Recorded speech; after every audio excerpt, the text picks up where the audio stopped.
আমার রবের জন্য ঈমানি পরীক্ষায় উত্তীর্ণ হওয়ার জন্য ও তুতু রব্বি নাফসান নাফসা, আমার রবকে একটা একটা করে জীবন দিতাম, একটা একটা করে জীবনকে আমি কুরবান করে দিতাম। আমার দেহের পশম পরিমাণ জীবন সবগুলো একটা একটা করে যদি কুরবানি করতে পারতাম তাহলে আমার মনটা খুশি হতো। আমি আমার আল্লাহকে দেওয়ার মতো শুধু একটা জীবনই আছি, এর বেশি দিতে পারতেছি না, এই জন্য আমি কান্না করতেছি। কিসমত কিয়া किस्मत किया हर चीज में कस्म अज़ल ने, जिस शाही को जिस शाही का काबिल नजर आया, जिस शाही को जिस शाही का काबिल नजर आया। এই কারণে আল্লাহ বলেছেন সূরা ইউসুফের মধ্যে আরবাবুম মুতাফাররিকুনা খায়রুন আমিল্লাহুল ওয়াহিদুল কাহ্হার। ও আমার বান্দারা, তোমরা জবাব দাও, তোমরা বলে দাও আরবাবুম মুতাফাররিকুনা, অনেক খোদাকে মানা, অনেক জনকে মানা এটা ভালো নাকি একমাত্র আল্লাহকে মানা এটা ভালো? কেউ যদি একমাত্র আল্লাহকে মেনে নেয় দুনিয়াতে আর কাউকে তার মানা লাগে না। কেউ যদি এক আল্লাহকে সে ভয় করে দুনিয়াতে আর কাউকে তার ভয় করা লাগে না।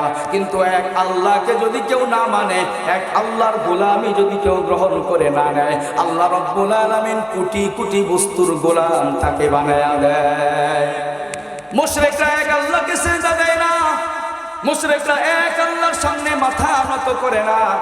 আল্লাহ রাব্বুল আলামিন পৃথিবীর কোটি কোটি মাখলুকের সামনে তাদের মাথা নত করে দেয়, ঠিক কি না? বড় কিছু দেখলেই তারা পূজা করে, এটার সামনে পূজা করে, ওইটার সামনে পূজা করে।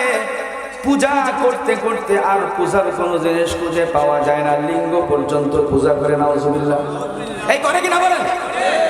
কিন্তু ঈমানদার, যে ঈমানদারের কপাল আল্লাহর সামনে নত হয়, আল্লাহকে সিজদা করে, ওই ঈমানদার আরশের মালিক ছাড়া, আল্লাহকে ছাড়া আর কারো সামনে মাথা নত করে না, আর কারো সামনে মাথা ঝুঁকায় না। এই কারণে ভাইরা আমার, রাস্তাটা সহজ, একজনের গোলামি করা সহজ, অসংখ্য জনের গোলামি করা সম্ভব না। একজনের গোলামি করা সম্ভব। আবার সেই জন কেমন? সেই জন নিজের জন্য কিছু চায় না, সেই জন নিজের জন্য কিছু চায় না, নিজের জন্য কোনো আবদার করে না। সেই জন আপনাকে যত হুকুম দিয়েছেন, যত বিধিবিধান দিয়েছেন, তার নিজের স্বার্থে নয়, সবগুলো বিধিবিধান আপনারা আমার কল্যাণের জন্য দিয়েছেন, ঠিক কিনা? নামাজের হুকুম দিয়েছেন আল্লাহর জন্য, কোনো স্বার্থ নাই এখানে। কোরআনুল এক হাদিসের মধ্যে আল্লাহ তাআলা বলে দিলেন, ইবাদি আমালুকুম হিয়া লাকুম, ও আমার বান্দারা শুনে নাও, তোমরা যে আমলগুলো করো এই আমলগুলোর মধ্যে আমি আল্লাহর কোনো স্বার্থ নাই, আমি আল্লাহর কোনো ফায়দা নাই। এই আমলগুলো সব তোমাদেরই ফায়দা, তোমাদেরই কল্যাণ, এর মধ্যে আমি আল্লাহর কোনো স্বার্থ নাই। ও আমার বান্দারা শোনো, তোমরা আমি আল্লাহকে সিজদা দাও, আমি আল্লাহর সামনে রুকুতে ঝুঁকে যাও, আমি আল্লাহর সামনে দাঁড়িয়ে থাকবো। তোমাদের সিজদা দিয়ে আমার কিছু হয় না, তোমাদের রুকু দিয়ে আমার কিছু হয় না, তোমাদের দাঁড়ায় থাকা দিয়ে আমার কিছু হয় না। বরং তোমরা শুনে নাও, তোমরা দুনিয়াতে যত মানুষ আছো, লাউ আন্না ইনসাকুম ওয়া জিন্নাকুম ওয়া রাতবাকুম ওয়া ইয়াবিসাকুম ওয়া সগীরাকুম ওয়া কাবীরাকুম, দুনিয়াতে যত মানুষ আছে সবগুলো মানুষ যদি, দুনিয়াতে যত জিন আছে সবগুলো জিন যদি, যত নারী আছে সব নারী, যত পুরুষ আছে সব পুরুষ, যত ছোট আছে সব ছোটরা, যত বড় আছে সব বড়রা, দুনিয়াতে যত মাখলুক আছে এই সবগুলো মাখলুক যদি একত্রিত হয়ে যায়, একত্রিত হয়ে সবাই যদি আল্লাহওয়ালা হয়ে যায়, সবাই যদি নেককার বুজুর্গ হয়ে যায়, কেমন বুজুর্গ হয়ে যায়? এক নম্বর ইমানদার আবু বকরের মতো ইমানওয়ালা যদি সবাই হয়ে যায়। পৃথিবীতে বর্তমানে 800 কোটি মানুষ আছে, 800 কোটি হলো মানুষ, জিন আছে 500 কোটি, এটার পরিসংখ্যান কারো কাছে জানা নাই। 1600 কোটিও হতে পারে, 16,000 কোটিও হতে পারে। আল্লাহ বললেন দুনিয়াতে যত মানুষ আছে, যত জিন আছে, সবাই মিলে যদি এক নম্বর ইমানদার হয়ে যায়, আবু বকরের মতো ইমানদার হয়ে যায়, মা যাদা ফি মুলকি শাইআ, সবার এই ইমানদার হয়ে যাওয়ার কারণে আমি আল্লাহর রাজত্বের মধ্যে সামান্য পরিমাণ বাড়বে না। বলেন সবাই মিলে আল্লাহরে মানলে আল্লাহর রাজত্ব বড় হয়ে যাবে? আল্লাহর ক্ষমতা বেড়ে যাবে। আবার আল্লাহ বললেন লাউ আন্না ইনসাকুম ওয়া জিন্নাকুম ওয়া রাতবাকুম ওয়া ইয়াবিসাকুম ওয়া সাগীরাকুম ওয়া কাবীরাকুম কানু আলা আফজারি কলবি রাজুলিন মিনকুম, তোমাদের সবগুলো মানুষ সবাই একত্রিত হয়ে, দুনিয়ার জিন এবং ইনসান সবাই একত্রিত হয়ে যদি সবাই আল্লাহর বিদ্রোহী হয়ে যায়, সবাই আল্লাহর বিরোধী যদি হয়ে যায়, সবাই আল্লাহর বিরুদ্ধে যদি চলে যায়, সবাই যদি নাফরমান হয়ে যায়, কেমন নাফরমান? দুনিয়াতে সবচেয়ে বড় নাফরমান যে ছিল, দুনিয়াতে সবচেয়ে বড় নাফরমান ছিল ফেরাউন। কে ছিল? ফেরাউন। সবচেয়ে বড় নাফরমান ছিল আবু জাহেল, নাফরমান ছিল নমরুদ। আল্লাহ তাআলা বললেন দুনিয়ার 800 কোটি মানুষ এবং তাদের সাথে আরো যত হাজার হাজার কোটি জিন আছে, সবাই যদি সর্বোচ্চ বড় পাপিষ্ট হয়ে যায়, সবচেয়ে বড় নাফরমান ফেরাউনের মতো হয়ে যায়, মা নাকাসা মিন মুলকি শাইআ, আমি আল্লাহর রাজত্বের মধ্যে সামান্য পরিমাণ কমবে না। আমি আর আপনি নামাজ পড়ি, এই নামাজে আল্লাহর কিছু বাড়ে না, আবার না পড়লে আল্লাহর কিছু কমে না। বলেন কমে? কত মানুষ নামাজে আসে না, এতে আল্লাহর কি ক্ষতি হয়? বলেন হয়? আবার আমি যখন নামাজ পড়ি এতে আল্লাহর কি লাভ হয়? কোনো লাভ হয় না, ক্ষতিও হয় না। লাভ ক্ষতি পুরাটা কার? আমাদের। লাভ ক্ষতি কার? আমাদের। এই কারণে এমন মালিক একজনকে মানা ভালো। দুনিয়ার কেউ যদি একজনকে ভয় করে, একজনকে মেনে নেয়, তাহলে তার আল্লাহ রাব্বুল আলামিন সেই একজনকে ভয় করার কারণে দুনিয়ার সকলের ভয় তার হৃদয় থেকে বের করে দেয়। ঘটনা মনে পড়ে যায় হযরত আব্দুল্লাহ ইবনে হুযাফা আস-সাহমী রাদিয়াল্লাহু তাআলা। আব্দুল্লাহ ইবনে হুযাফা নামটা স্মরণে রাখবেন, মাঝে মাঝে জিজ্ঞাসা করব, মাঝে মাঝে জিজ্ঞাবো, বলতে হবে, না বলতে পারলে আমার ধরবে। কি বলেন? কি বললাম নামটা? আব্দুল্লাহ ইবনে হুযাফা আস-সাহমী রাদিয়াল্লাহু তাআলা। আল্লাহ রাসূলের একজন সাধারণ সাহাবী, অনেক বড় লেভেলের সাহাবী না, প্রসিদ্ধ সাহাবী হলে আপনারাও জানতেন। কি বল?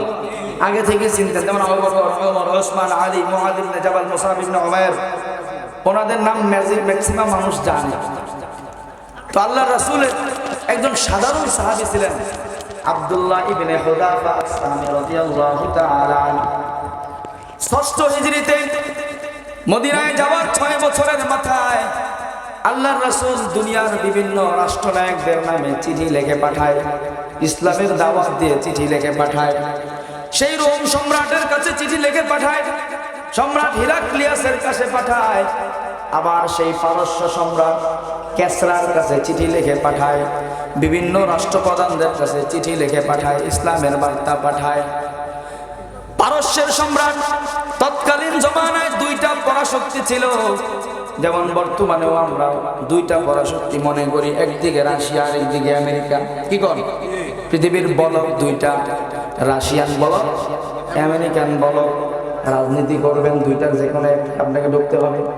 এই 2টার বাহিরে যাওয়ার মতো পরিস্থিতি এখনো তৈরি হয়নি। কি কর?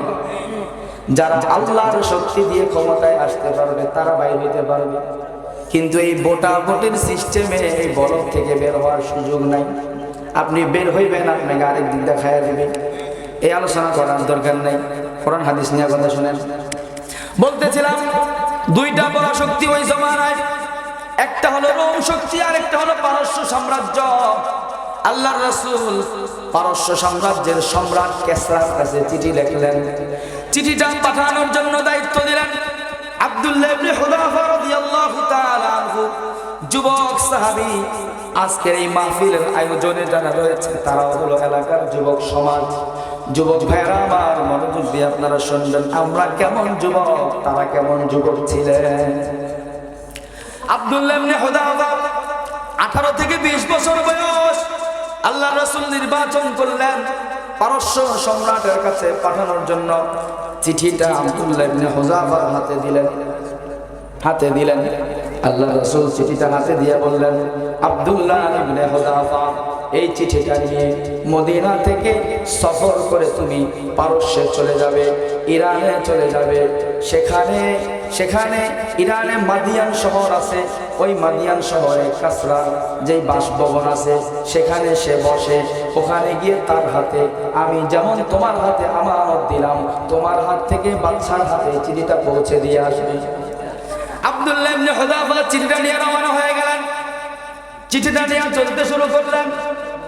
ইতিহাসের কিতাবের মধ্যে পাওয়া যায় মদিনা থেকে সেই মাদিয়ান শহর পর্যন্ত প্রায় 10-12 দিনের রাস্তা। একা একা ঘোড়া চালিয়ে রাস্তাটা অতিক্রম করলেন। একা একা বিশাল এক সাম্রাজ্যে যাচ্ছেন, এমন এক সম্রাটের কাছে যাচ্ছেন যেই সম্রাট বর্তমান জমানার ডোনাল্ড ট্রাম্পের চাইতে কয়েক হাজার গুণ বেশি ক্ষমতাশীল।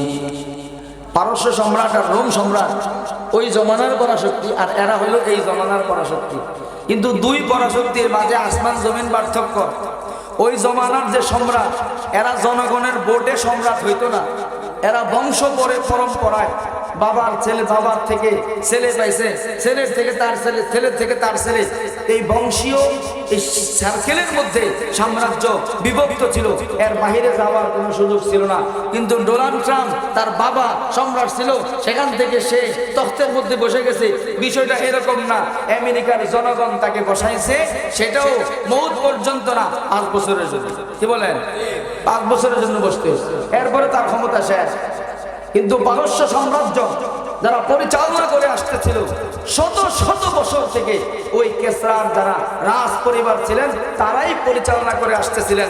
এদের বাহিরে ভোট দেওয়া তো দূরের কথা, ভিন্ন কথা বলা তো দূরের কথা, তাদেরকে মানবে না এরকম অনুমান কারো কাছে পাওয়া গেলে তার কল্লা শেষ হয়ে যাবে। ভিন্ন কোনো কথা বলার সুযোগই ছিল না। বলতেছিলাম এমন এক সম্রাটের কাছে পাঠালেন আব্দুল্লাহ ইবনে হুযাফাকে, যার পারিবারিক চিঠি আমানতটা নিয়ে পারস্যের রাজ দরবারে পৌঁছে যায়।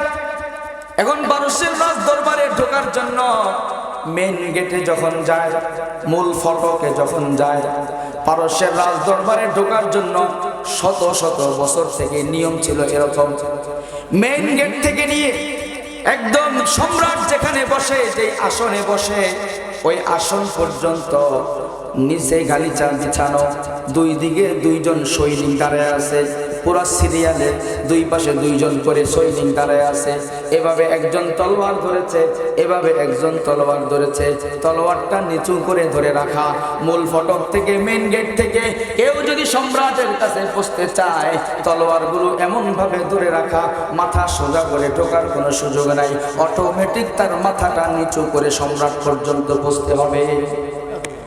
এটা হলো রাজ দরবারের নিয়ম, যে বাদশাকে কুর্নিশ করতে করতে, সেলুট দিতে দিতে, মাথা নিচু করে প্রণাম করতে করতে ঢুকতে হবে, মাথা নিচু করে ঢুকতে হবে। মাথা নিচু করে ঢোকা এটা তারা বানায় এনেছে, কারণ ওই জমানার রাজারা নিজেদেরকে খোদা মনে করত, আর প্রজাদেরকে, অধীনস্থদেরকে নিজেদের ভৃত্য গোলাম মনে করত। এই সিস্টেম, এই নিয়ম আপনারা রাগ করেন না, আমাদের দেশের কিছু দরবারেও আছে। বাবার দরবারে ঢুকতে হইলে মাথা নিচু করে ঢুকতে হয়, মাথা সোজা করে ঢোকা যায়। এই মাথার মধ্যে কালিমা, এই কলমের মধ্যে কালিমা, এই সিনার মধ্যে কালিমা, এই মাথার মধ্যে দেমাগ, দেমাগের মধ্যে তাওহীদ, দেমাগের মধ্যে ঈমান। যেই দেমাগের মধ্যে তাওহীদের বিশ্বাস আছে, ঈমান আছে, এক আল্লাহর উপরে বিশ্বাস আছে, সেই দেমাগ, সেই মাথা শুধুমাত্র আল্লাহর সামনে নত হবে, অন্য কারো সামনে নত হতে পারে না। মোহতারাম হাজিরিন, আব্দুল্লাহ ইবনে হুযাফা মূল ফটকের সামনে গেলেন, চিঠিটা পৌঁছানোর জন্য পারস্য সম্রাটের কাছে যাবেন। যখন ঢুকতে নিলেন, দেখেন তলোয়ারগুলো নিচু করে ধরা। এখন ঢুকতে নিলে মাথা নিচু করতে হয়। আব্দুল্লাহ ইবনে হুযাফা মূল ফটকের সামনে দাঁড়ায়া বললেন, ইরফাউ সুয়ুফাকুম লিনাদখুল আলা মালিকিকুম। ও পারস্য সম্রাটের, ও পারস্য সাম্রাজ্যের ভিতরা সৈনিকরা, তোমাদের এই কালচার ভেঙে ফেলো, তলোয়ার সরায় ফেলো, তলোয়ার উঠাও, আমি তোমাদের বাদশার সামনে যাব।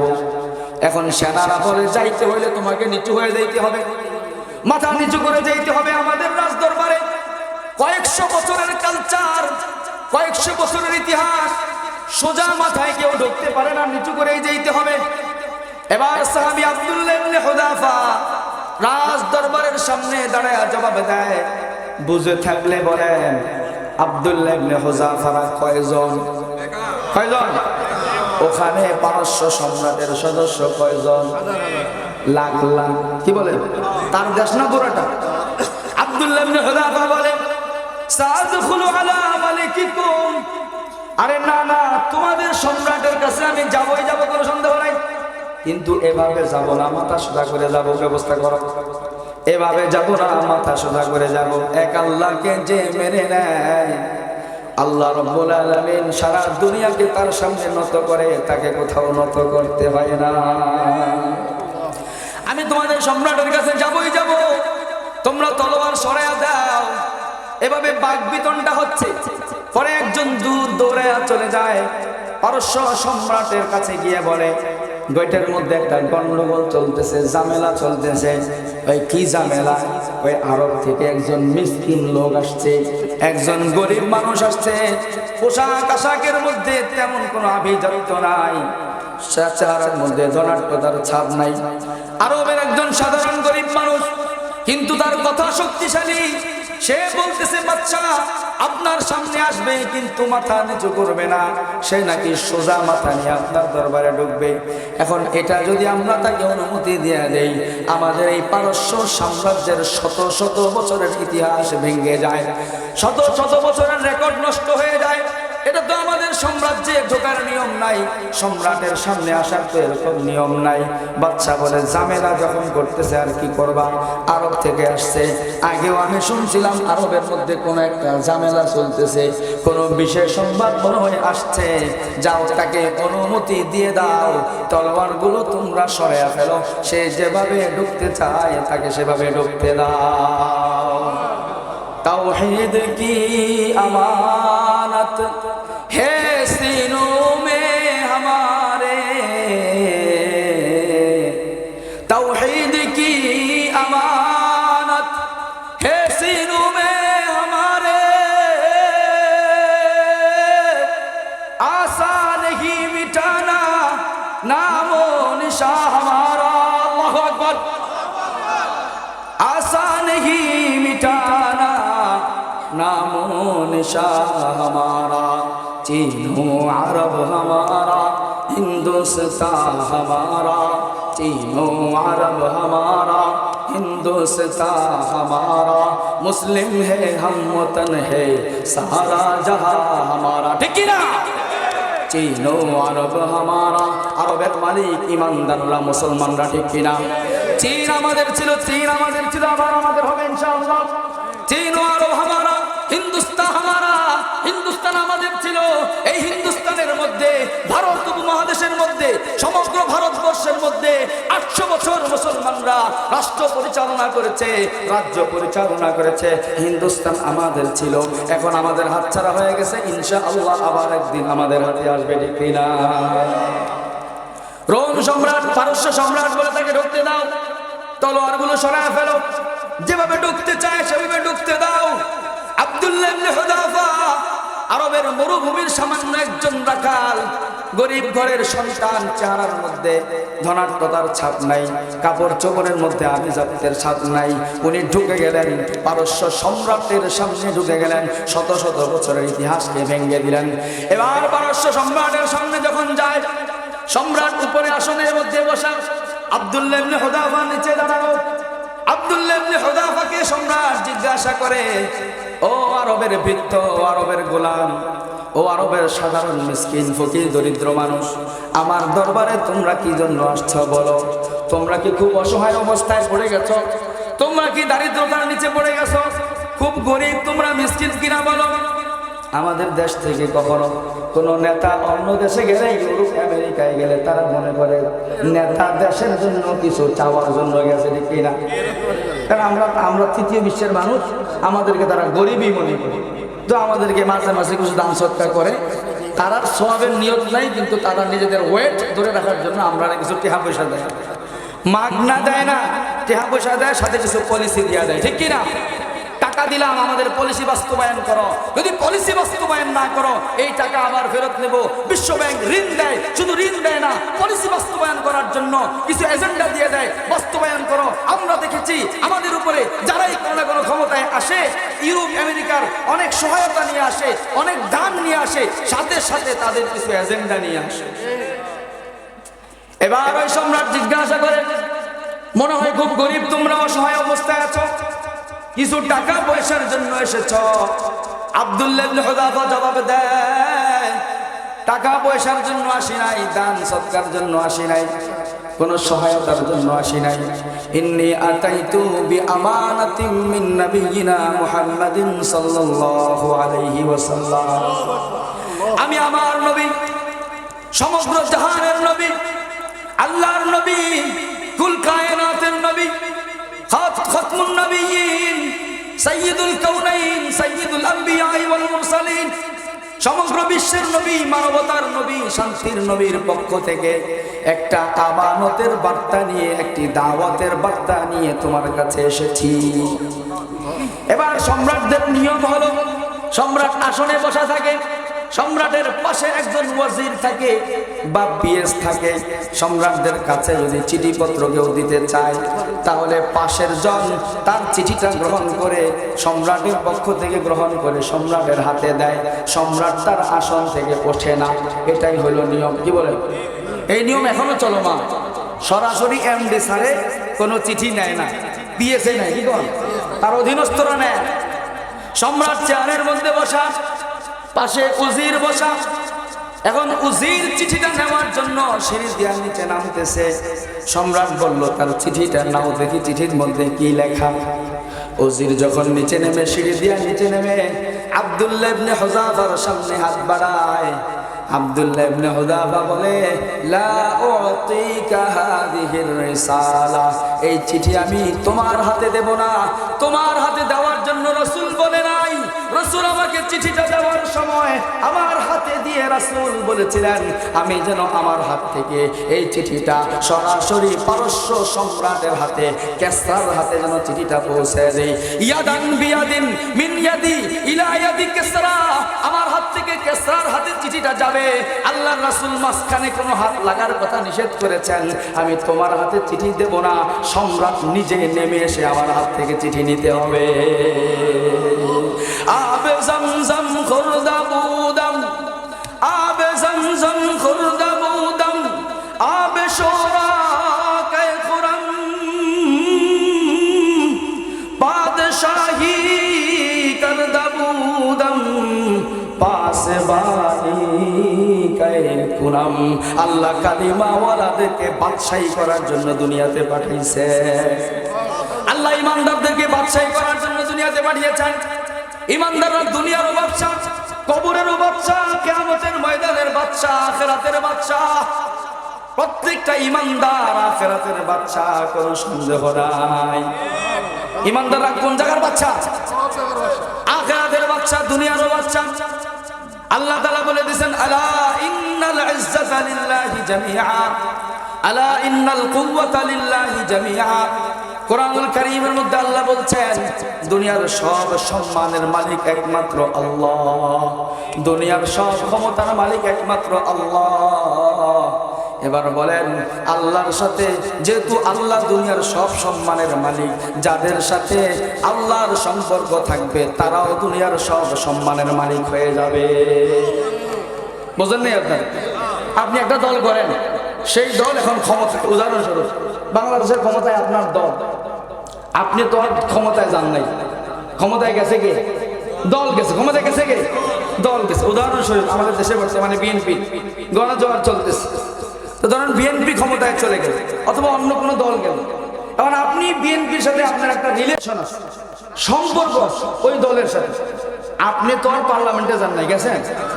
আপনি দলই করেন, পার্লামেন্টে গেছেন কি? আপনি পার্লামেন্টের বারাম দেও যাইতে পারবেন না হয়তো, ঠিক বল? দল তারা পার্লামেন্টে ঢুকতে পারবে? আমি এমপি সাহেবের জন্য এত খাটা খাটছি, আমারও যদি দুই একদিন পার্লামেন্টে না যাইতে দেয় তাহলে কেমন দেখা যায়? বলার সুযোগ আছে? আপনি তো পার্লামেন্টে যান নাই, আপনার দল পার্লামেন্টে। আপনার দল ক্ষমতায়, শুধু দলটা ক্ষমতায় থাকার কারণে দল শক্তিশালী, আপনি নিজেও শক্তিশালী, ঠিক কিনা? এলাকার মানুষ আপনারে ভয় পায়। সব ক্ষমতার মালিক আল্লাহ, সব ইজ্জতের মালিক আল্লাহ।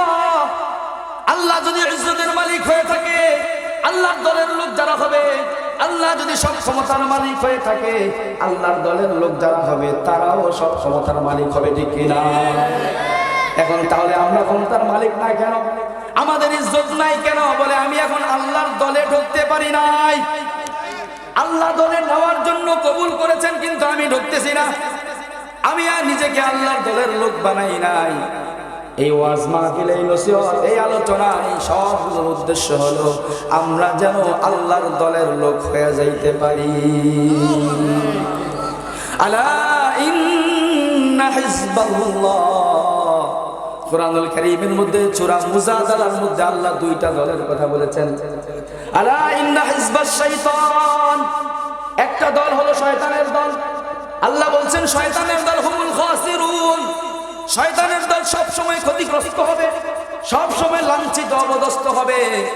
আর আরেকটা হলো হিজবুল্লাহ, উলাইকা হিজবুল্লাহ, উলাইকা হিজবুল্লাহ, তারা হলো আল্লাহর দল। আলা ইন্না হিজবাল্লাহি হুমুল মুফলিহুন, আল্লাহ বলেন আল্লাহর দল তারা সফলকাম, আল্লাহর দল যারা হবে তারা বিজয়ী। আমরা কেন বিজয়ী হইতে পারতেছি না? কারণ আমরা এখনো আল্লাহর দলে ঢুকতেই পারি না।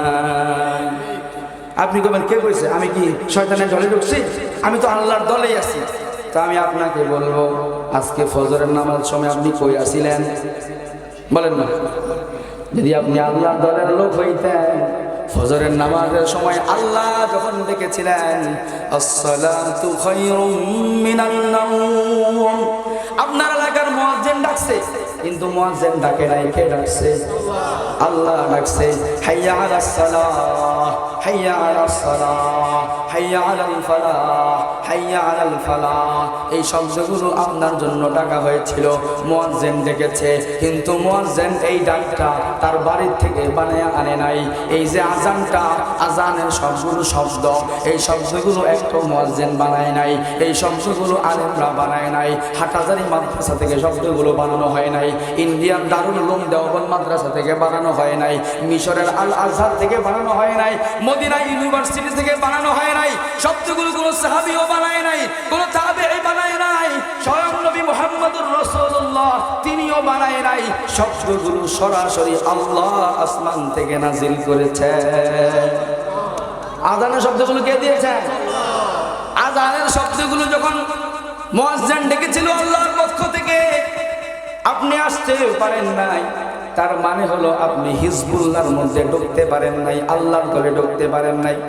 আল্লাহর দলে যেহেতু ঢুকতে পারেন নাই, এই কারণে দিনের বেলা আপনার জীবনের মধ্যে সম্মান ছিল না, আপনার মনের মধ্যে শক্তি ছিল না, আপনার মনের মধ্যে শান্তি ছিল না। আল্লাহ বলে দিলেন, ও বান্দা, ফজরের নামাজ দিয়ে তুমি তোমার দিনটা শুরু করো, ফজরের জামাতের মাধ্যমে তুমি তোমার দিনটাকে শুরু করো। আমি আল্লাহ বলে দিলাম, মান সাল্লা সালাতাল ফজরি ফাকাদ দাখালা ফি যিম্মাতিল্লাহ, কেউ যদি ফজরের নামাজ দিয়া দিন শুরু করে, সে আল্লাহর জিম্মায় চলে যায়। ফজরের নামাজ যে পড়লো, সে আল্লাহর দলের লোক হয়ে গেল, আল্লাহর জিম্মায় চলে গেল।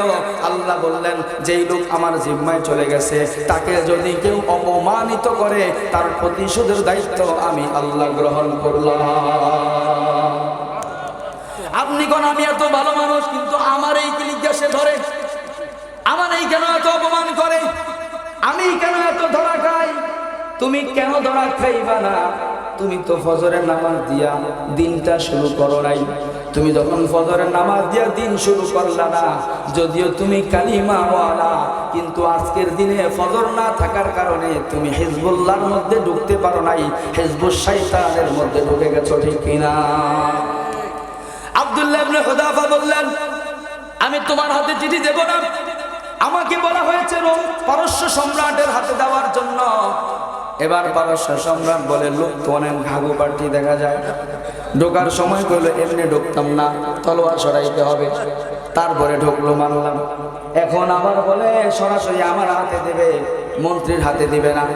এবার পারস্য সম্রাট বাধ্য হয়ে বলে, আচ্ছা ঠিক আছে, দেখি সে কি বলতে চায়, অসুবিধা নাই মন্ত্রী তুমি বসে যাও। ইতিহাসের মধ্যে লেখা হয় পারস্য সাম্রাজ্যের মধ্যে শত শত বছরের পরে এই একজন সাহাবীর কারণে দুইটা নিয়ম ভেঙে ফেলা হলো।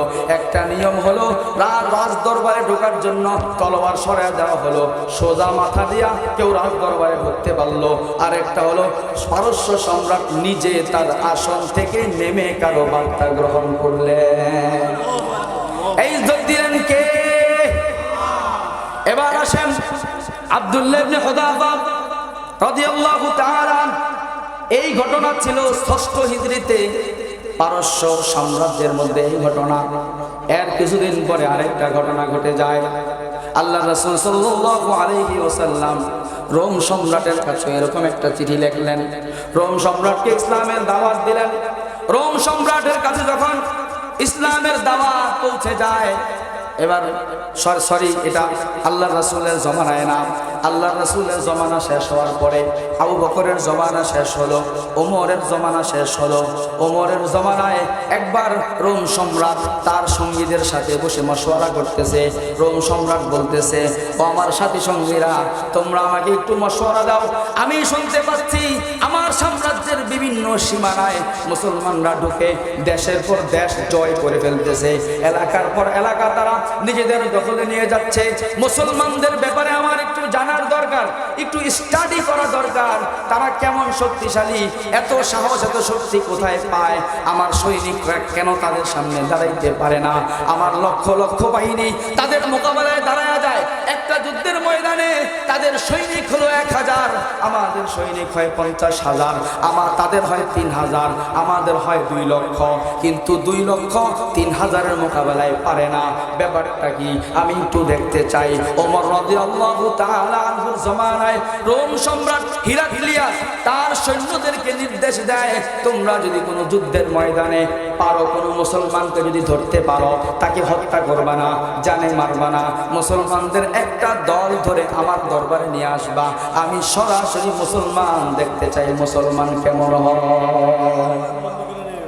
আমি মুসলমান দেখতে চাই, মুসলমান কেমন হয়। রোম সম্রাট হিরাক্লিয়াস বলে দিলেন, মুসলমান সরাসরি ধরে নিয়ে আসবা। একটা যুদ্ধের ময়দানে যুদ্ধ হয়, যুদ্ধের পরে মুসলমানরা সাময়িক পরাজিত হয়, কিছু মুসলমান বন্দী ধরা পড়ে যায়। এদের মধ্যে আব্দুল্লাহ ইবনে হুযাফা রাদিয়াল্লাহু তাআলা আনহু ছিলেন। আল্লাহু আকবার। কি নাম? আব্দুল্লাহ ইবনে হুযাফা রাদিয়াল্লাহু তাআলা, যার একটা উজ্জ্বল ইতিহাস আছে পারস্য সম্রাটের সাথে। এবার রোম সম্রাটের সাথে তার ঘটনা। আব্দুল্লাহ ইবনে হুযাফা সেই বন্দীদের মধ্যে একজন। মুসলমানদের পুরো কাফেলাটাকে গ্রেফতার করে বন্দী করে রোম সম্রাট হিরাক্লিয়াসের কাছে যখন নিয়ে আসা হলো, ধরে নিয়ে আসা হলো, রোম সম্রাট আব্দুল্লাহ ইবনে হুযাফাকে কিছু প্রশ্ন করলেন। বললেন, এই তোমাদের এই জামাতের মধ্যে আমির কে, নেতাকে? বলে আমি হলাম আমির। আব্দুল্লাহ ইবনে হুযাফা বলে, আমি হলাম আমির, লিডার। আচ্ছা, তোমার সাথে কিছু কথাবার্তা বলতে চাই। এবার ইসলাম সম্পর্কে তারা কিছু প্রশ্ন করলেন। বলেন, ইসলাম সম্পর্কে রোম সম্রাট তাকে প্রশ্ন করলেন, মুসলমানরা কি মূর্খ না জ্ঞানী? এই বলেন, মুসলমান মূর্খ না জ্ঞানী? মুসলমান মূর্খ হতে পারে না। ইসলামের মধ্যে মূর্খতার কোনো স্থান নাই, কারণ ইসলামের প্রথম বার্তা, ইসলামের প্রথম মেসেজ শুরু হয়েছে একটা শব্দ দিয়ে, ইকরা। এই কি দিয়ে শুরু হয়েছে? গারে হারার মধ্যে আল্লাহ রাসূলের কাছে সর্বপ্রথম যখন ওহী আসে, ওই ওহীর প্রথম শব্দটা ছিল ইকরা। ইকরা মানে হে রাসূল আপনি পড়েন। পড়ালেখার আদর্শ, পড়ালেখার মেসেজ সর্বপ্রথম ইসলাম দুনিয়াবাসীর সামনে পেশ করে। মুসলমান কখনো মূর্খ হতে পারে না, আন্দাজে কথা বলতে পারে না, অনুমান ভিত্তিক কথা বলতে পারে না। উলামায়ে কেরাম এবং ইসলামের যতটা বিধি বিধান আছে, এটা শুধু অনুমান নির্ভর হয় নাই, প্রত্যেকটা বিধি বিধান এত বেশি মজবুত। আমাদের উস্তাদে মুহতারাম বলতেন, পদ্মা সেতু তৈরি করা হয়েছে। পদ্মা সেতু এমন একটা সেতু যার মধ্যে বাসের রোডও আছে, আবার রেলের লাইনও আছে, আছে না নাই? এখন বাস চলার জন্য পিলারের মধ্যে এক ধরনের শক্তি দরকার, রেল চলার জন্য আরো বেশি শক্তি দরকার। দোনো শক্তি দিয়েই পদ্মা সেতুর পিলার তৈরি করা হয়েছে। আমাদের উস্তাদে মুহতারাম জিকরুল্লাহ খান সাহেব হুজুর বলতেন, ইসলামের প্রতিটা বিধান শুধু ফরজ বিধান নয়, মুস্তাহাব বিধান, সুন্নত বিধান এমন শক্তিশালী। পদ্মা সেতু তৈরি করতে যতটা পিলার আছে সবগুলো পিলারের শক্তি মিলাইলে যা হবে, ইসলামের একটা মুস্তাহাব বিধানের শক্তি এর চাইতে 1000 গুণ বেশি। ইসলামের মধ্যে অনুমান নির্ভর মূর্খতাপূর্ণ কোনো বিধিবিধান নাই। প্রত্যেকটার পিছনে বিস্তর আলোচনা, ব্যাখ্যা, জ্ঞান গর্ব ভূমিকা রয়েছে। দেখেরা আব্দুল্লাহ ইবনে হুযাফার সাথে রোম সম্রাট কিছুক্ষণ কথোপকথন করলেন। কিছুক্ষণ আলাপ করার পরে রোম সম্রাট এবার জবাব দেয়, ইন্নী লা আরাকা মিন আ'লামিন নাসি ফিদ দুনিয়া। ও আব্দুল্লাহ, আমার মনে হয় আমি একজন সাধারণ মানুষের সাথে কথা বলতেছি না, পৃথিবীর একজন মহাজ্ঞানীর সাথে কথা বলতেছি। আমি একজন পৃথিবীর মহাজ্ঞানীর সাথে আলোচনা করতেছি। এবার আব্দুল্লাহ ইবনে হুযাফা জবাব দেয়, আপনি আমাকে মহাজ্ঞানী বললেন, কিসের মহাজ্ঞানী? আমি আল্লাহর রাসূলের সাহাবাদের মধ্যে একজন সাধারণ সাহাবী। আল্লাহ রাসূলের সাহাবাদের মধ্যে অনেক বড় বড় ফকিহ সাহাবী রয়েছেন, আলেম সাহাবী রয়েছেন। রোম সম্রাট বলে, কেমন ইমানদার, কেমন কলিজাওয়ালা, ঈমান কত মজবুত। এবার রোম সম্রাট বলে, অফার করলাম কোনো কাজ হলো না, এবার হুমকি দেই, এবার ভয় দেখাই, হয়তো কাজ হতে পারে। লোভ দেখাইলাম, কাজ হলো না, এবার একটু ভয় দেখাই, হতে পারে কাজ হবে। ইমানদার লোভে যেমন টলে না, ইমানদার ভয় পাইলেও তেমন টলে না। রোম সম্রাট বলে, এবার তারে ভয় দেখাইলাম। কিভাবে ভয় দেখাবো? রোম সম্রাট বলে, তাকে নিয়ে যাও, তাকে নিয়ে শুলের মধ্যে চড়ো, বাঁশের মধ্যে তাকে বেঁধে ফেলো, ওচা গাছের মধ্যে তাকে বেঁধে ফেলো। এরপর তাকে হত্যা করার জন্য তার দিকে তীর ছোড়ো। কানে কানে সৈনিকদেরকে বলে দিলেন, তীর তার গায়ের মধ্যে লাগাইবা না, ডান দিক দিয়া তীর মারবা, কপালের উপরে দিয়া তীর মারবা, বাম দিক দিয়া তীর ছড়বা, পায়ের নিচ দিয়া ছড়বা, দেখাইবা তারে মারতেছো কিন্তু তার গায়ে লাগাইবা, দেখি সে ভয় পায় কিনা। এবার তার গায়ের মধ্যে তাকে গাছের মধ্যে বেঁধে ঝুলে দেওয়া হলো। রোম সৈনিকরা তার দিকে তীর ছোড়ে, তীর ডানে যায়, বামে যায়। এই যে কানে কানে রোম সম্রাট বলছে, সৈনিক শুনছে, আব্দুল্লাহ ইবনে হুযাফা তো শুনে নাই। বলো, উনি শুনছে? ওনারা শোনায় কে বলছে? শোনায় বলে কি ভয় পাবে? তীর যখন নিক্ষেপ করা হয়, আব্দুল্লাহ ইবনে হুযাফা মুচকি মুচকি হাসে। চেহারার মধ্যে ভয়ের কোনো ছাপ নাই, চেহারার মধ্যে আনন্দের ছাপ, মুচকি মুচকি হাসে। সৈনিকরা এসে বলে, স্যার ভয় পায় না, হেতে হাসে। হ্যাঁ, কি করে? হাসে। জালেম রে নামায়া, এটা কি জিনিস লইয়া ঠিকছি আমি, কি মাল লইয়া পড়ে গেলাম আমি, আল্লাহু আকবার। তাকে নামায়া আনো, শুলি থেকে নামিয়ে আনা হলো, গাছ থেকে হাতের বাঁধনগুলো খুলে দিয়ে সম্রাটের সামনে আনা হলো। সম্রাট বলে, বুঝছি যে সিস্টেমে মারতেছিলাম এই সিস্টেমে তুমি ভয় পাইবা না, ভয়ঙ্কর ভাবে তোমারে মারতে হবে, অনেক কঠিন ভাবে তোমাকে শাস্তি দিতে হবে। সেই কঠিন শাস্তির সিস্টেমটা হলো, শোনো, চুল্লি বসাও, চুলা বসাও, ভিতরে আগুন জ্বালাও, উপরে বড় কড়াই দাও, কড়াইয়ের মধ্যে তেল দাও, তেলকে উত্তপ্ত গরম করো, তেলকে উত্তপ্ত করা হলো, গরম করা হলো। লম্বা সময় তেলের মধ্যে যখন এরকম বুদবুদ আসতে লাগলো, তেল যখন টকবক টকবক করতে লাগলো, রোম সম্রাট বলেন, আমার জেলখানার ভিতরে যাদের মৃত্যুদণ্ডের ফয়সালা হয়ে গেছে এরকম 2 জন কয়েদি নিয়ে আসো। তাদেরকে নিয়ে আসা হলো। আব্দুল্লাহ ইবনে হুযাফাকে ওই বড় কড়াইটার সামনে দাঁড় করাইয়া দিলেন। আব্দুল্লাহ ইবনে হুযাফার সামনে দাঁড় করাইয়া ওই 2 জন কয়েদিকে বিশাল বড় কড়াইয়ের মধ্যে উত্তপ্ত তেলের মধ্যে ছেড়ে দেওয়া হলো। ছাড়ার সঙ্গে সঙ্গে হাড্ডিগুলো আলাদা হয়ে যায়, গোশতগুলো আলাদা হয়ে যায়। চোখের পলকে একটা আস্তা মানুষ পুরো কড়াইয়ের মধ্যে ফ্রাই হয়ে ভাসতে থাকে। রোম সম্রাট বলে, আব্দুল্লাহ দেখো, 2 জন কয়েদিকে যেভাবে চোখের সামনে ভুনা বানাইলাম, চোখের সামনে যেমন ফ্রাই বানাইলাম, তোমাকেও এরকম ফ্রাই বানানো হবে, তোমাকেও এই কড়াইয়ের মধ্যে ফেলে দেওয়া হবে। এখনো সময় আসছে, অফারটা গ্রহণ করে নাও, কালিমা ছেড়ে দাও, মুসলমান খ্রিস্ট ধর্ম গ্রহণ করে নাও। আব্দুল্লাহ ইবনে হুযাফা বলে, জালেম মুসলমান কড়াই নয়, মুসলমান আস্তা আগুনের কুণ্ডলীর মধ্যে নিক্ষেপ হতে রাজি, একবার নয় 1000 বার নিক্ষেপ হতে রাজি, কিন্তু ঈমান ছাড়তে রাজি হয় না। এবার রোম সম্রাট বললেন, তাহলে আর সুযোগ দেওয়ার দরকার নাই, তাকে নিয়ে যাও, ও সৈনিকরা তাকে নিয়ে যাও, তাকে জ্বলন্ত ওই তেলের মধ্যে ফেলে দাও, টকবক করা উত্তপ্ত তেলের মধ্যে তাকে ছেড়ে দাও। যখন আব্দুল্লাহ ইবনে হুযাফার হাত ধরে সৈনিকরা কড়ার পাশে নিয়ে যাচ্ছে, আব্দুল্লাহ ইবনে হুযাফা কড়ার সামনে দাঁড়াইয়া দুই চোখ থেকে ঝর ঝর পানি পড়তেছে, দুই চোখ থেকে লাগাতার ধারাবাহিকভাবে অশ্রুর ফোঁটা ঝরতেছে। এবার সৈনিকরা তার চোখের দিকে তাকায়া বুঝতে পারে আব্দুল্লাহ ইবনে হুযাফা ভয় পেয়ে গেছে, মৃত্যুর এই যন্ত্রণাটা অনুভব করে সে হয়তো টেনশনে পড়ে গেছে। যেহেতু বাদশা অপেক্ষা করতেছিলেন সে মৃত্যুর ভয় পায় কিনা, সঙ্গে সঙ্গে একজন সৈনিক দৌড়ে গিয়া বলে, ও বাদশা, সুসংবাদ আপনার জন্য, যেই জিনিসের অপেক্ষা আপনি করতেছিলেন ওটা তো হয়ে গেছে। আব্দুল্লাহ তো ভয় পেয়ে গেছে, তার চোখ থেকে দেখলাম অশ্রু ধারা প্রবাহিত হচ্ছে, চোখ থেকে পানি ঝরতেছে। আসলে শুধু তাই নাকি? সে কান্না করেছে, হ্যাঁ সে কান্না করেছে। তাহলে এই তুবিহি তাকে আমার কাছে নিয়ে আসো, এবার আমি তার সাথে কথা বলবো। সম্রাটের কাছে যখন নিয়ে যাওয়া হয়, সম্রাট তাকে বলে, আমি তো আগেই তোমাকে অফার দিয়েছিলাম, আগেই তো বলেছিলাম হয়তো অফার গ্রহণ করে নাও, না হলে নির্দয়ভাবে নির্মমভাবে তোমাকে হত্যা করা হবে। এখন কান্না কেন করতেছো? আগেই তো বলেছিলাম, তারপরেও তোমার জন্য আমার কাছে রাস্তা খোলা আছে।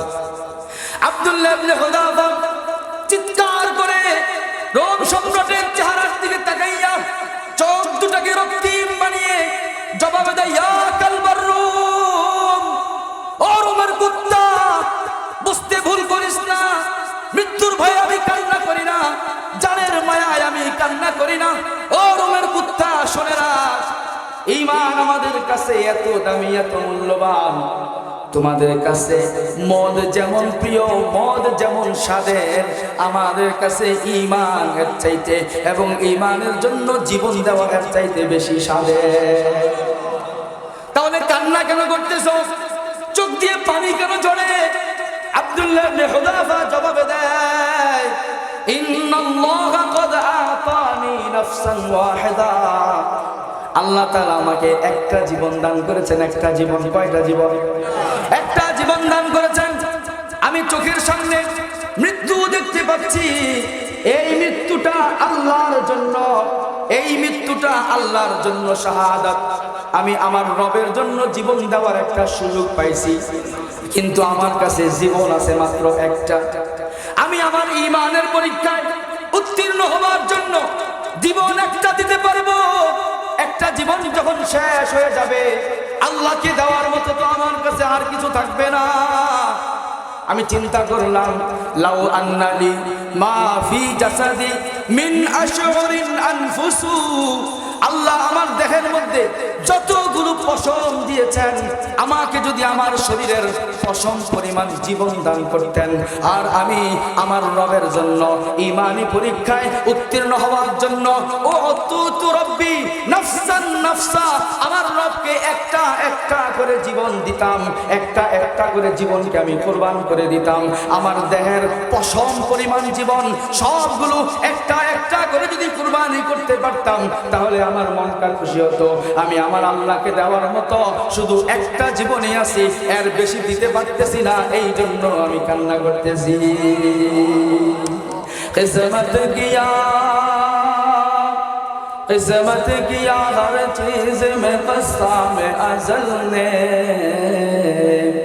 जिस शाही को जिस शाही का काबिल नजर आया, जिस शाही को जिस शाही का काबिल नजर आया, बुलबुल को दिया, बुलबुल को दिया नाला व परवाना को जलना, गम हमको दिया सबसे जो मुश्किल नजर आया, गम हमको दिया सबसे जो मुश्किल नजर आया। আব্দুল্লাহ ইবনে হুযাফা আল্লাহর জন্য জীবন দিচ্ছে, একটা জীবন দিবে এর বেশি দিতে পারবে না, এই কারণে কান্না করতেছে আমার রবের জন্য আমি যদি বেশি জীবন দিতে পারতাম। ও বেজগাঁওয়ের যুবক ভাইরা আমার, ও মাহফিলের আয়োজনকারী যুব সমাজ ভাইরা আমার, একটু চিন্তা করো। আব্দুল্লাহ ইবনে হুযাফা তার জীবনটা দিচ্ছেন আল্লাহর জন্য, তার জীবনটা দিচ্ছেন আরশের মালিকের জন্য।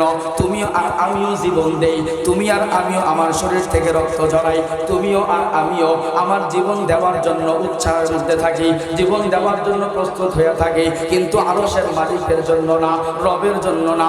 তোমার আর আমার জীবন এত কম দামি হয়ে গেল, এত বেহুদা জীবন হয়ে গেল। একজন সাধারণ নারীর জন্য তোমার জীবনকে তুমি নষ্ট করতেছ, সাধারণ নারীর জন্য তোমার শরীরে তুমি রক্ত দিতেছ। ও আর ও বেজগাঁওয়ের যুবক ভাইয়েরা আমার, এই জীবনকে এমন বানাও, এই জীবন আল্লাহ দিয়েছে, যদি কখনো দেওয়া লাগে আল্লাহর জন্য জীবন দেব। কার জন্য জীবন দেব?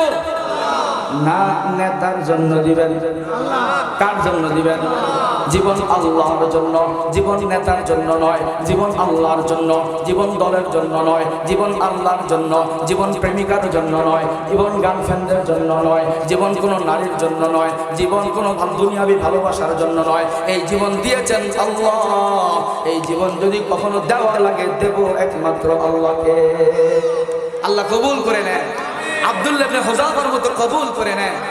ভাইরা আমার, ইমানদার অনেক দামি সত্তা, অনেক দামি ব্যক্তি ইমানদার, কারণ প্রত্যেক ইমানদার সহিহ মুসলিমের 186 নম্বর হাদিসের মধ্যে আল্লাহ রাসূল বলেছেন, যার সিনার মধ্যে কালিমা আছে, তাওহীদের বিশ্বাস যার সিনার মধ্যে আছে, এই লোকটা যদি দুনিয়া থেকে মারা যায়, তার আমল যত ত্রুটিপূর্ণ হোক, আমল যত কম হোক, নামাজ ছিল না, রোজা ছিল না, হজ যাকাত ছিল না, অসংখ্য গুনাহ ছিল, নাফরমানি ছিল, শুধু ঈমান ঠিক ছিল, ঈমান নিয়ে যদি কেউ আল্লাহর কাছে যায়, আল্লাহ তাআলা তাকে একটা জান্নাতের মালিক বানাবেন, যেই জান্নাতটা এই পৃথিবীর চাইতে 10 গুণ বড়। প্রত্যেক ইমানদার 10 দুনিয়া সমান একটা জান্নাতের মালিক। আপনারা অনুভব করতে পারতেছেন না আমি জানি না। যুবক ভাইরা আমার, আমরা দুনিয়াতে এক টুকরা জমিনের মালিক হওয়ার জন্য কত আগ্রহ, কি বলেন? একটা এলাকার উপরে ক্ষমতা। আজকে দেখেন এই যে নির্বাচনী মৌসুম চলতেছে, সব দল কত কষ্ট করতেছে, মাঝে মাঝে আমার পেরেশানিও লাগে, কষ্টও লাগে তাদের জন্য। আহা, এই কত বুড়া মানুষ, কত বয়স হয়ে গেছে, এই সময় নির্বাচনী প্রচারণার জন্য কত কষ্ট করে কিনা বলে ভাই, রাত দিন একাকার হয়ে গেছে, এরপরও পেরেশানি। এরপরও বাংলাদেশের মানুষ কি এত ভালো বলেন? সকালে পক্ষে গেলে বিকালে বিরোধিতা করে, কি কর? ওই বেটা বক্তৃতা দিতে গিয়া ভোগে স্লিপ অফ টাং হয়েছে, মুখের থেকে একটা কথা বলে বাইরে হয়ে গেছে। ফেসবুকের পোলাপান এমন ধরছে, ওই বেটা এখন বললো ঘুমায়ও শান্তি নেই, ঠিক কিনা বলেন? ওই বেটা এখন তার মেয়ের চেহারা দেখাইতে পারে না, কি কথা একটা কইয়া বেটা এখন ভাইরাল। পেরেশানি আছে না নাই বলেন? আর এই পোলাপান্ডি বুড়া বুড়া কাউরে ছাড়ে না, সমালোচনা যখন করে থাক নাম না বলি, ঢাকার এক নেতারে 2 দিন পরে পরে কি যে সমালোচনা শুরু করে। এই রাজনীতি আমি আমার মায়া লাগে, এই বুড়া বয়সে বেটারা এত কষ্ট করে, বয়স হয়ে গেছে, এখন একটু আরামসে থাকার কথা, কিন্তু এই নির্বাচনী প্রচারণায় গিয়ে কত কষ্ট, রাত দিন একাকার। এরপরে আবার যেখানে সেলফি তুলতে হয়, হাসি না আইলেও জোর করে হাসি বাড়ি করতে হয় মুখ থেকে, ঠিক কিনা? কত কষ্ট করতে হয় কিসের জন্য? একটা জায়গা, একটা চেয়ারে বসার জন্য, একটা ক্ষমতায় বসার জন্য। সেই ক্ষমতাটা সাময়িক সময়ের জন্য, আবার সে ওই চেয়ারটার, ওই জায়গাটার পুরো মালিক হবে না। ওই জায়গার উপরে তাকে একটা কর্তৃত্ব দেওয়া হবে, কিছু করতে গেলে সবার সাথে নিয়ে করতে হবে, সবার সমর্থন নিয়ে করতে হবে। কিন্তু আল্লাহ রাব্বুল আলামিন প্রত্যেক ইমানদারকে, কালিমাওয়ালাকে আল্লাহর কসম করে বললাম যে আল্লাহ আমার শব্দগুলো শুনতেছেন, যে আল্লাহ বলার শক্তি দিচ্ছেন, সেই আল্লাহর কসম করে বললাম, আরশের রবের শপথ করে বললাম, প্রত্যেক ইমানদার এখানে যারা আছেন, যাদের কানে আওয়াজ পৌঁছতেছে, প্রত্যেক ইমানদার দুনিয়াতে সে হয়তো ভ্যান চালায়, অথবা মিশুক চালায়, অথবা দর্জিগিরি করে, অথবা মুচির কাজ করে, কোনো সহায় সম্পত্তি নাই, চেহারা সুন্দর না, লেখাপড়া নাই, কোনো বংশীয় মর্যাদা নাই, কিন্তু একজন ইমানদার কালিমা বলা, আমলও নাই, দুনিয়া থেকে যাওয়ার পরে আল্লাহ তাকে একটা জান্নাতের মালিক বানাবেন, এই পৃথিবীর 10 গুণ বড়। সেই পুরা জান্নাতের সেই মালিক হবে। কেমন মালিক হবে? ইন্না আযরা আহলিল জান্নাহ মান কানা লাহু 80 আলফা খাদিমিন জান্নাতের সর্বনিম্ন ব্যক্তি যেই হবে, সবার নিচের দরজার যে ব্যক্তি হবে, তার জান্নাতের ভিতরে তার খানা দানা, তার পোশাক পরিচ্ছদের খেদমত করার জন্য আল্লাহ তাকে ৮০,০০০ খাদেম দান করবে। ভাইরা আমার, এই কারণে ঈমানকে ঠিক রাখতে হবে। কি ঠিক রাখতে হবে? ঈমান। কোনো কথার দ্বারা যেন ঈমান ছুটে না যায়, কোনো দুনিয়াবি স্বার্থের কারণে যেন ঈমান ছুটে না যায়। বর্তমান সময় অনেক কঠিন সময় চলতেছে। আল্লাহ রাসূল বলেছেন, আমার উম্মতের একটা সময় আসবে, ইউসবিহুর রাজুলু মুমিনান ওয়া ইউমসি কাফিরা, সকালবেলার ঈমানদার বিকাল হতে হতে বেঈমান হয়ে যাবে। বিকালবেলার ঈমানদার সকাল হতে হতে বেঈমান হয়ে যাবে। এই কারণে কে কোন কথা বলতেছেন, কোন জিনিসের সমর্থন করতেছেন আগে বুঝে নেবেন। শুধু একজনের শব্দ একটা বলছে, কথা একটা বলছে, এই কারণে সঙ্গে সঙ্গে পজিটিভ কমেন্ট করলাম, লাইক বাটনে ক্লিক করলাম, লাইক দিলাম, লাভ রিয়েক্ট দিলাম। না না, কথাটা যদি ইসলামের বিরুদ্ধে যায়, কোরআনের বিরুদ্ধে যায়, আল্লাহর কোনো বিধানের বিরুদ্ধে যায়, সেখানে যে পজিটিভ মন্তব্য করবে, যে লাইক দিবে, যে লাভ রিয়েক্ট দিবে, যদি ইসলাম বিরোধী কথা হয়, সঙ্গে সঙ্গে সে বেঈমান হয়ে যাবে। এই ফেসবুক, এই ইউটিউবে কত কথা প্রচারিত হয়, আর কত মানুষ সমর্থন জানায় বেঈমান হয়ে যায়। এই কারণে এই জমানায় ঈমান বাঁচানো অনেক কঠিন। আর ঈমান বাঁচানোর জন্য সহজ রাস্তা হইল হক্কানি উলামায়ে কেরামের বন্ধু হয়ে যাওয়া, সঙ্গী হয়ে যাওয়া, হক্কানি উলামায়ে কেরামের সাথে সম্পর্ক রেখে চলা। হক্কানি উলামায়ে কেরাম আপনাদের দেশে নাই? হ্যাঁ, এই এলাকায় হক্কানি উলামায়ে কেরাম নাই? আপনারা কেমন হুজুর পাই না, খুঁজা পাই না। হুজুরার মধ্যে যে ঝামেলা ঝামেলা আছে, একটা চুটকি মনে করছে বলে লাই। হুজুরদের মধ্যে ঝামেলা আছে, কোনো সমস্যা নেই, আছে, সন্দেহ নেই, আছে। কিন্তু ঝামেলার পরেও আল্লাহ তাআলা সব জমানার জন্য কিছু হক্কানি আলেম ওলামা রেখে দিয়েছেন, ঠিক কিনা? আছে। সে হক্কানি আলেম ওলামাকে খুঁজে। হক্কানি আলেম ওলামা কারা? তাদের পরিচয় আল্লাহ দিয়েছেন। মান যাক্কারাকা বিল্লাহি রুয়াতুহু, যাকে দেখলে আল্লাহর কথা স্মরণ হয়। মান যাক্কারাকা বিল আখিরাতি আমালুহু, যার আমল দেখলে আখিরাতের কথা স্মরণ হয়। মান যাদাকা ফিল ইলমি মানতিকুহু, যার কথা শুনলে আখিরাতের ইলম বৃদ্ধি পায়, কোরআন হাদিসের জ্ঞান বৃদ্ধি পায়।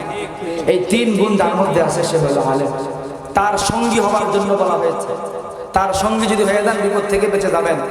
চুটকি মুফতি শফি সাহেব রহমতুল্লাহি আলাইহি, ওনার জমানায়, আমাদের থেকে আরো 100 বছর আগে, ওনার জমানায় মানুষ গিয়া বলতো, হুজুর उलमा इकराम के अंदर मौलाना साहब, उलमा इकराम के अंदर इतने इतने इतने मुश्किलात है, इतने फिरकेबाजी हैं कि हम किन आलिम को फॉलो करें। उलमा इकराम मध्य एत दल, एत ग्रुप, एत बेजाल, काके আমরা फॉलो করব? তখন উনি বলছেন, भाई तुम्हारे मुल्क में जो चीजें मिलते हैं उसके अंदर क्या कोई प्रॉब्लम मुश्किलात नहीं है? তোমরা তোমাদের দুনিয়াতে এখন বাজারের মধ্যে যা পাও, এগুলোর মধ্যে যা পণ্য আছে, এগুলোর মধ্যে মনে হয় কোনো ঝামেলা নেই। কি কন? বাজারের মধ্যে যত পণ্য আছে, চাউল, ডাল, তেল, নুন, তরি, তরকারি, সবজি, ফল মূল, সব কিছুর মধ্যে ভেজাল আছে না নাই? এমন একটা পণ্যের নাম বলো স্টেজ থেকে কেউ, যে হুজুর এইটার মধ্যে ভেজাল নেই। কি কন? ঔষধ থেকে শুরু করে ইনজেকশন, ফল ফুল, এবং শুনলাম ডিম যেটা মুরগিতে পারে, এটার মধ্যেও ভেজাল করে গেছে। কি বলেন, করছে কিনা? আচ্ছা, এই যে সকল পণ্যের মধ্যে ভেজাল থাকার কারণে, চাউলের মধ্যে ভেজাল থাকার কারণে বেজগাঁওয়ের মানুষরা, নেতা নেত্রী সবাই মিলে সিদ্ধান্ত নিয়েছে তারা আর চাউল খাবে না। হ্যাঁ, আপনারা আর চাল খাওয়া বন্ধ করে দিচ্ছেন, চাউলের ভেজাল আর খাবো না, চাল খাওয়া বন্ধ করে দিচ্ছেন। ডাক্তারদের মধ্যে অনেক ভেজাল, এই কারণে ঔষধ খাওয়া বন্ধ করে দিচ্ছেন। দুনিয়ার সব জিনিসের মধ্যে ভেজাল থাকা সত্ত্বেও কিন্তু আমরা সবকিছু বন্ধ করে দেই, সব চলতেছে। তো মুফতি শফি সাহেব বলছেন যে এক লোক এরকম তার দেশে, তার বাজারে সবকিছুর মধ্যে ভেজাল, তো সে সিদ্ধান্ত নিয়েছে যে সে আর দুনিয়াতে থাকবে না, বাচ্চাই থাকবে না, ভেজালের দুনিয়া সে থাকবে না। তো সে মারা যাবে, সুইসাইড করবে। সুইসাইড করার জন্য এখন ওষুধের দোকানে গিয়া, বিষের দোকানে গিয়া বিষ নিয়ে আসছে, কীটনাশক নিয়ে আসছে। এটা খাইছে সকাল 8টা বাজে, নিয়ত করে খাইছে যে 8টায় খাইলাম, 10টার ভিতরে প্রভাব শুরু হবে, 12টার ভিতরে আল্লাহর কাছে। কি কন? 12টার ভিতরে দুনিয়া থেকে চলে যাবে, জোহরের নামাজের পরে জানাজা হয়ে শেষ, বেজালের দুনিয়াকে বিদায়, গুড বাই। এখন সে 8টা বাজে খাইছে বিষ, রাত 8টা বেজে গেছে, কোনো খবর নেই। বিষের কোনো কি নাই, বিষের কোনো নড়াচড়া নাই। বেটা দিব্যি হাঁটতেছে। রাত 8টায় গিয়া তার টেনশন শুরু হয়েছে, কিরে সকাল 8টায় বিষ খাইলাম, রাত 8টা বাজছে, 12 ঘন্টা পার। হিসাব মতে এতক্ষণ সুয়াল জল হইয়া কবরের পর্ব শেষ হওয়ার কথা ছিল, কিন্তু এখনো তো কিছুই হইল না। তাহলে কি হইল? পরে দোকানে গিয়া খোঁজ নিয়ে দেখে যে বিষ যেটা কিছু ওইটার মধ্যেও ভেজাল। এই দুনিয়াতে সব কিছুর মধ্যে ভেজাল। ভেজাল থাকার পরেও সব জিনিস আমরা ব্যবহার করতেছি কিনা বলেন? আল্লাহর দেওয়া আকল দিয়ে বুদ্ধি পরামর্শ করে খুঁজে যাচাই বাছাই করে কোন জায়গায় ভালোটা পাওয়া যায় খোঁজ খবর নিয়ে সেটা আমরা গ্রহণ করে চলতেছি। অবশ্যই এই জমিনে এখনো হক্কানি ওলামায়ে কেরাম আছে, রব্বানি ওলামায়ে কেরাম আছে, যাদের কাছে গেলে ইসলামের সঠিক শিক্ষাটা পাওয়া যায়, কোরআনের সঠিক ব্যাখ্যাটা পাওয়া যায়, আখিরাতের সঠিক নির্দেশনা পাওয়া যায়। সবাই সেই ওলামায়ে কেরামের হাতে হাত দিয়ে ওলামায়ে কেরামের সাথে সম্পর্ক রেখে চলবেন। ঈমান বাঁচানোর জন্য এর চাইতে শক্তিশালী আর কোনো রাস্তা নেই। আল্লাহ তাআলা আমাদের সবাইকে ঈমানের উপরে অটল থাকার তৌফিক দান করেন, ওলামায়ে কেরামের সোহবতে থাকার তৌফিক দান করেন। সামনে রমজান আসতেছে, আগামী 3 ফেব্রুয়ারি মঙ্গলবার দিবাগত রাত্রে লাইলাতুল বারাআহ, শবে বরাত, বরাতের রাত। কি কর? নামাজের রাত। কিসের রাত? হ্যাঁ না, আমাদেরকে মানুষের জিজ্ঞাসা করে, আমার মায়েও ফোন দিয়ে জিজ্ঞাসা, বাজান নামাজের রাতটা কবে রে? তো নামাজের রাত হলো শবে বরাতের 14 তারিখ দিবাগত রাত্রে। 13 তারিখেও নামাজ নাই, 15 তারিখেও নামাজ নাই। কি করেন? এই বলেন না, ওইটা হলো নামাজের রাত। তো বাকিটি কিসের রাত? হ্যাঁ, মুসলমান নামাজের জন্য শবে বরাতের ওই শবে বরাতটাকে বানায় আনিছে। হে মুসলমান, নামাজ আল্লাহ তাআলা দিয়েছেন যেদিন বালেগ হয়েছি সেদিন থেকে নিয়ে মৃত্যুর আগ মুহূর্ত পর্যন্ত নামাজ আল্লাহ ফরজ করেছেন। এই নামাজ যারা দুনিয়াতে ঠিক মতো আদায় করবে, কিয়ামতের ময়দানে, আমি লম্বা সময় নিয়ে নিতে চাই, 2 মিনিটের মধ্যে শেষ করে দেবো। কিয়ামতের ময়দানে আল্লাহ তাআলা বলছেন, ইয়াউমা ইউকশাফু আন সাকিন ওয়া ইউদআউনা ইলা সুজুদি ফালা ইস্তাতিউন। আল্লাহ তাআলা কিয়ামতের ময়দানে সব মানুষকে একত্রিত করে জিজ্ঞাসা করবেন, তোমরা কি সবাই দুনিয়াতে আমারে মানতা? তো সবাই বলবে, হ্যাঁ মানতাম। আমরা মুখ দিয়ে কথা বলতে অসুবিধা নাই, হ্যাঁ আমরা সবাই মানতাম। তো আল্লাহ বলবেন, যদি আমারে তোমরা সবাই মেনে থাকো তাহলে আজকে একটা সিজদা দাও আমার। কি দাও? ইয়াউমা ইউকশাফু আন সাকিন ওয়া ইউদআউনা ইলা সুজুদি ফালা ইস্তাতিউন। সুর দিস দিকে আবার ভয় পায় না, লম্বা করবো না, শেষ 1 মিনিটে। আবার যে সুর দিয়া শুরু করলো নাকি? আল্লাহ রাব্বুল আলামিন জিজ্ঞাসা করবে, তোমরা আমার দুনিয়াতে মানতাম? তো সবাই বলবে হ্যাঁ মানতাম। মুনাফিকও বলবে মানতাম, বেনামাজি বলবে হ্যাঁ মানতাম।